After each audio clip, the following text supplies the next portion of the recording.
Marina Samuel Hajjarah fled to Sudan from South Sudan years ago when the civil war was raging there. However, the life she built for over 7 years in Sudan was again turned upside down last April. When we fled to Sudan before the conflict at home, we were fine. It's not a lie. Our main livelihood was agriculture, and my husband used to work at a telecom company. Now, since the conflict, there was no more food.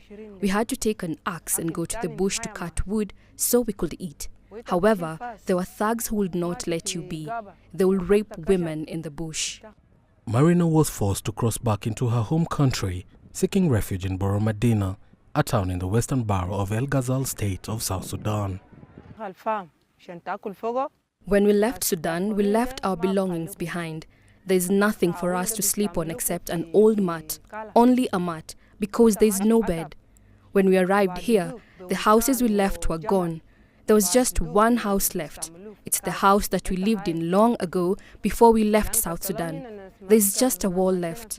We came and found just a wall. More than 500,000 Sudanese have arrived in South Sudan, 80% being returnees since conflict broke out in mid-April last year. The influx of returnees and refugees in Boro Medina unfolds against the backdrop of existing challenges such as limited food, water, and healthcare.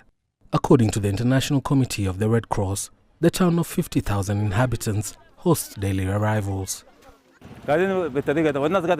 We are expecting many people to arrive in the coming days. There is no livelihood in Sudan and people fear for their lives. If you have some valuable items, people will shoot you in the night and take them. But you will not know who killed you. People there live in fear. There is no survival mechanism, and that is why everyone comes to Boro.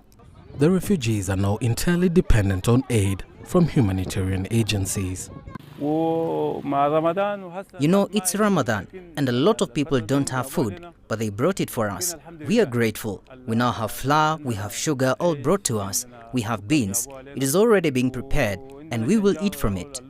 As aid agencies continue to try to alleviate the humanitarian crisis, Marina, like the rest of the returnees and refugees, will have to make do with bleak conditions as they try to rebuild their lives.